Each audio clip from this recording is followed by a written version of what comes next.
घर से 2-3 महीने बाहर रहे ही है, बस वहाँ पर कौन ऐसे लोग मिल गए जिसकी वजह से बदल दिया एकदम से। उसको पुलिस ने बाकायदा काउंटर में मारा और वो सारे जग ने देखा कि साहब वो गतिविधियों में शामिल है। जब ये काम के लिए इनसे कहा जाता था कि भाई काम करिए और उसमें डांटा भी, 2-4 थप्पड़ भी मारे हैं और धमकी दी कि मैं घर से निकाल दूंगा। मुझे फख्र जो है इस बात का है कि मैंने जो डिसीज़न लिया वो दुरुस्त था। गैर मतलब देश के खिलाफ अगर कोई भी गतिविधियां करता है अपने घर का, वो हमारा रिश्तेदार नहीं है। नमस्कार, आप देख रहे हैं आज तक। आपके साथ हूं मैं नेहा बाथम। लखनऊ में हुए एनकाउंटर और देश भर में आतंकियों की धरपकड़ के मसले पर गृहमंत्री राजनाथ सिंह ने आज लोकसभा में अपना बयान दिया। लोकतंत्र के सबसे बड़े मंदिर में अपनी बात रखते हुए उन्होंने न सिर्फ आतंकी सैफुल्लाह के पिता सरताज की खुलकर तारीफ की, बल्कि यह भी कहा कि उनके साथ पूरे सदन की सहानुभूति है। सरताज ने अपने बेटे सैफुल्लाह को देशद्रोही बताते हुए उसकी लाश तक लेने से इनकार कर दिया था। जब उत्तर प्रदेश पुलिस सैफुल्लाह जो मारा गया है उसके पिता से मिले और उन्होंने उसकी लाश को हैंडओवर करने की बात कही, तो जो स्टेटमेंट दिया है उसके सैफुल्लाह के पिता मोहम्मद सरताज ने कि जो देश का न हुआ वो मेरा कैसे हो सकता है, उसने कोई सही काम तो किया नहीं है, मुझे उसका मरा हुआ मुंह तक नहीं देखना है। और आगे कहा है, मैंने पूरी जिंदगी मेहनत की और परिवार को पाला है, लेकिन सैफुल्लाह ने मुझे शर्मिंदा कर दिया। हर किसी के लिए देश पहले है, यह सैफुल्लाह के पिता सरताज कहते हैं, जबकि सैफुल्लाह देश का नहीं हो सका, इसलिए वह मेरा भी नहीं हो सकता है। इसलिए अध्यक्ष महोदय, मैं सैफुल्लाह के पिता के प्रति सरकार की तरफ से भी पूरी सहानुभूति व्यक्त करता हूं और मैं समझता हूं पूरा सदन सैफुल्लाह के पिता सरताज के प्रति अपनी सहानुभूति व्यक्त करेगा। उन्हें ऐसे बेटे की देशद्रोही हरकतों के कारण अपनी औलाद को खोना पड़ा है। और इतना ही नहीं, मैं कहना चाहूंगा कि मोहम्मद सरताज जैसे लोगों के ऊपर सरकार को भी नाज है और पूरे सदन को भी निश्चित रूप से नाज होगा। अब आपको मिलवाते हैं सैफुल्लाह के पिता सरताज से, जिन्होंने एनकाउंटर में अपने बेटे को मारे जाने की बाद उसे देशद्रोही मानते हुए उसकी लाश तक लेने से इनकार कर दिया। आखिर क्या सोचते हैं सरताज? आखिरी बार आपकी सैफुल्लाह से कब बातचीत हुई थी? मैडम, ऐसा है कि आखिरी बार सोमवार वाले दिन, जो भी सोमवार गया है, उस दिन अचानक एक फ़ोन आया कि पापा जी ऐसा है कि हमारा वीज़ा हो गया है और हम लोग बम्बई जा रहे हैं, क्योंकि हमारी नाराज़गी चल रही थी उनसे। हेलो जी हाँ, तो उन्होंने कहा कि ऐसा है कि पापा जी उनका फ़ोन आया कि पापा जी हमारा वीज़ा हो गया, हम सऊदीया जा रहे हैं। तो हमने कहा हेलो, आवाज़ चली गई। हाँ, ऐसा है कि उनकी आवाज़ मतलब वो फ़ोन आया कि ऐसा है कि पापा जी हम जो है सऊदीया जा रहे हैं और हम लोगों का वीज़ा हो गया है। तो हमने कहा ठीक है भाई, तुम तो अपनी मर्ज़ी के मालिक हो, जहाँ जाओ वहाँ जाओ, जहाँ जाना चाहते हो वहाँ जाओ, क्योंकि हमारी नाराज़गी पहले से ही चल रही थी, इसलिए हमने कोई ख़ास रिस्पांस नहीं लिया। उनको ये कहा कि भाई ऐसा है कि आप अपनी मर्ज़ी के मालिक हैं, जहाँ जाना चाहते हैं जाइए आप। सरताज जी से और सवाल हम करेंगे। सरताज जी, ये बताइए कि आज देश के गृह मंत्री राजनाथ सिंह ने खुद संसद में आपकी तारीफ की। उन्होंने कहा कि ऐसे पिता पर हमें गर्व है जिसने अपने बेटे की लाश तक लेने से इनकार कर दिया। पूरे देश को, पूरी संसद को आप पर गर्व है, ये कहा उन्होंने।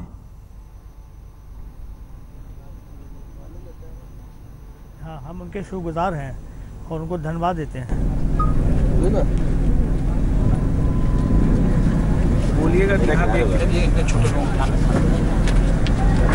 जो आपने फैसला लिया है सरताज जी, उस पर आपको फक्र है, उस पर आपको नाज है, लेकिन कहीं ना कहीं आपको एक बार को भी आपका दिल नहीं किया कि आप अपने बेटे को स्वीकार लें या फिर जो गलतियां हैं उसकी उस पर पर्दा डाल दें। ऐसे कई माँ बाप करते हैं, क्योंकि जो आतंकी गतिविधियों में लिप्त रहते हैं वो कहते हैं कि इनसे हमारे बेटे का कोई सरोकार नहीं है, उनकी गलतियों पर पर्दा डालते रहते हैं। ऐसे माँ बाप के लिए आप क्या कहेंगे?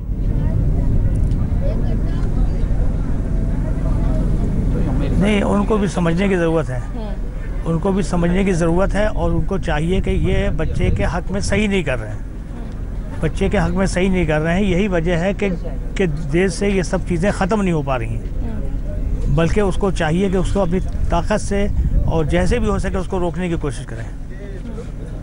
लेकिन जब आपने ये फैसला लिया, बेहद कठिन और मुश्किल ये फैसला था, आपके परिवार ने आपका साथ दिया? जी हाँ, हमारे परिवार ने पूरा साथ दिया कि पापा जी आपका फैसला दुरुस्त है और हम लोग सब आपके साथ हैं।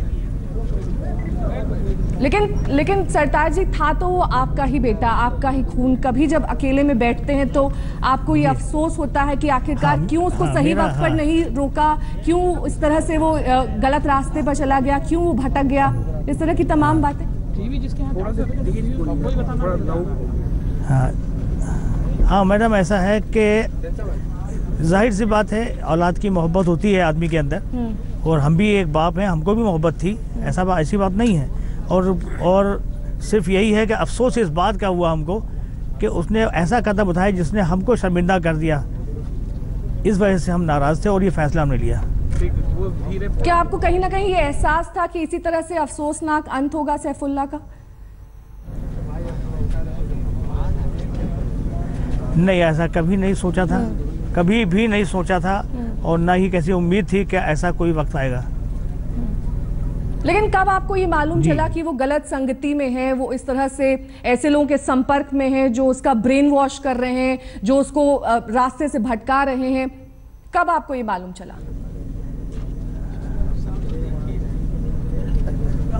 ये समझ लीजिए कि बिल्कुल आखिर तक हमको किसी तरह का ये ऐसी उम्मीद नहीं थी कि वो कहीं उसका ब्रेन वॉश हो रहा है।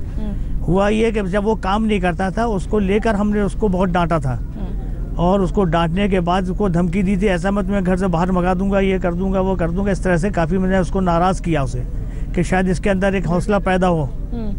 वो उन्होंने उसको इतना मतलब ले लिया, और लेने के बाद वो अपना घर से सामान लेके, जब मैं शाम के लौट के आया ड्यूटी से, पता चला कि साहब अपना सारा सामान लेके चले गए। तो फिर हमें बहुत गुस्सा आया, और गुस्सा आने के बाद फिर हमने घर में अपने बड़े लड़के को बुलाया, उससे कहा कि देखो ऐसा है कि इन्होंने बगैर बताए घर से छोड़ा है, इसलिए अब इनकी इस घर में कोई जगह नहीं होगी, तुम लोगों को हमारा साथ देना होगा। तो उस वक्त सब लोगों ने कहा नहीं ठीक है पापा जी, ठीक है। लेकिन 2.5-3 महीने के बीच में उसका न कोई फ़ोन आया और ना ही कोई खबर आई। सरताज जी, ये बताइए कि और अब उसका बिगड़ने का जो वक्त था वो वही 2.5-3 महीने के बीच में। जी बोलिए, जी आप अपनी बात रखिए। हेलो जी। हाँ, तो वही 2.5-3 महीने के बीच में जो टाइम हुआ, उसी समय पर जो है उसके अंदर किसने उसको इतना ब्रेन वॉश कर दिया, कैसे उसको गुमराह कर दिया, ये बात हम लोगों के समझ में नहीं आई। कई लोग अब सरताज जी ये कह रहे हैं कि उसके लिंक्स ISIS से थे, और वो इस बड़ी आतंकी संगठन से जुड़ा हुआ था, जो उसको रुपये, पैसे और बम, हथियार सब कुछ मुहैया करा रहा था। क्या आपको लगता है कि आतंकी सिर्फ आतंकी होता है, चाहे वो ISIS से जुड़ा हो, चाहे किसी और बड़े आतंकी संगठन से जुड़ा हो, इन बातों से कोई फर्क नहीं पड़ता? क्योंकि यहाँ तक कहा जा रहा है कि आखिरकार सैफुल्लाह को जिंदा क्यों नहीं पकड़ा गया, क्यों उसका इनकाउंटर किया गया?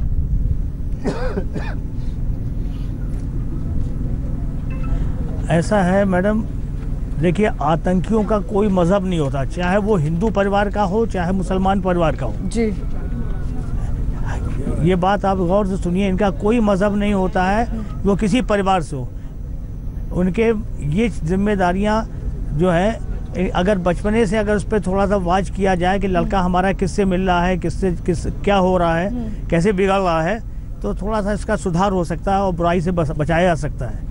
और एक बात बहुत ज़रूरी है जो हम इस चैनल के थ्रू पूरे देश को कहना चाहते हैं, वो ये है कि ये जो वीडियो, वो आपके मोबाइल्स वगैरह हैं, इसमें कुछ ऐसे व्हाट्सएप वगैरह हैं जिसकी वजह से लोग इधर उधर की बातें देखकर, सुनकर, दोस्ती बढ़ाकर और कैसी बातें सीख जाते हैं, यहाँ तक कि कुछ लोग आतंकी भी हो जाते हैं। उसकी एक वजह ये भी है। इसलिए सरकार से अपील करते हैं कि इस चीज़ को ख़त्म किया जाए।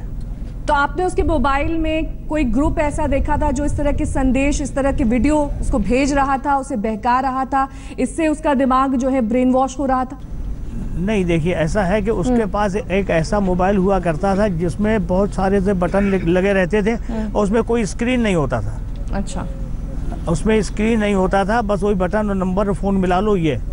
हाँ, उस तरह का कोई नहीं था उसके पास। और ना ही कोई ऐसा तस्करा करता था, ना कोई ऐसी बातें करता था। ऐसी कोई बात ही नहीं थी यहाँ पे। और एक बात और आपसे जानना चाहेंगे। देखा ये गया है कि कभी हमारा मोबाइल उठा ले, कभी भाई जी दानिश इसका रिश्तेदार भी पकड़ा गया है इस पूरे मामले में सरताज जी।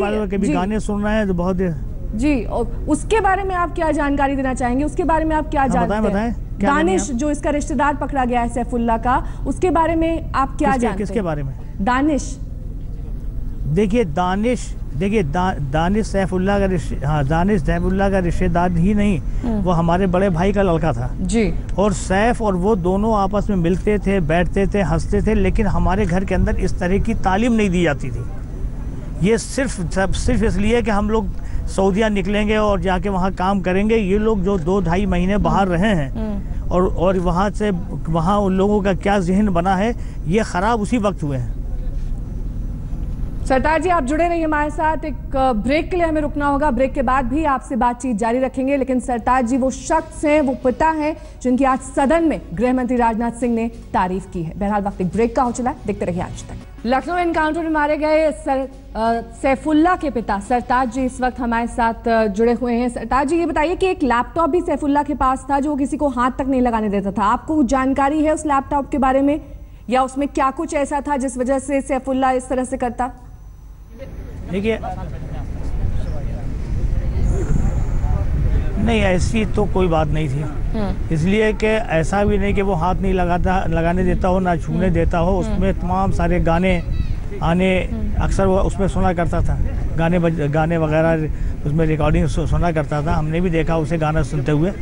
और जिस वक्त वो यहाँ से हम जो चले गए थे, जब हम लौट के आए तो पता चला कि अपना सारा सामान लेके चले गए। वो कहते कि मैं अब कभी घर वापस नहीं आऊँगा।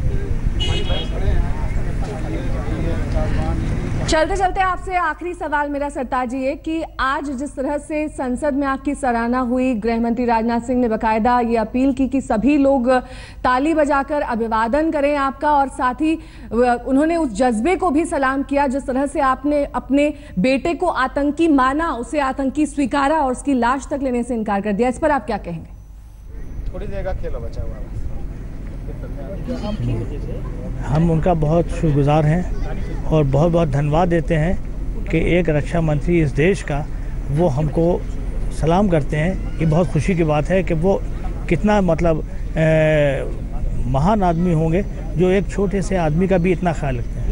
चलिए, बहुत बहुत शुक्रिया सरताज जी हमारे साथ जुड़ने के लिए और तमाम बातचीत के लिए। ये थे लखनऊ एनकाउंटर में मारे गए सैफुल्ला के पिता सरताज, जिनका ये कहना था कि आतंकी सिर्फ आतंकी होता है, उसका कोई मजहब नहीं होता। बहरहाल वक्त ब्रेक का हो चला है, देखते रहिए आज तक।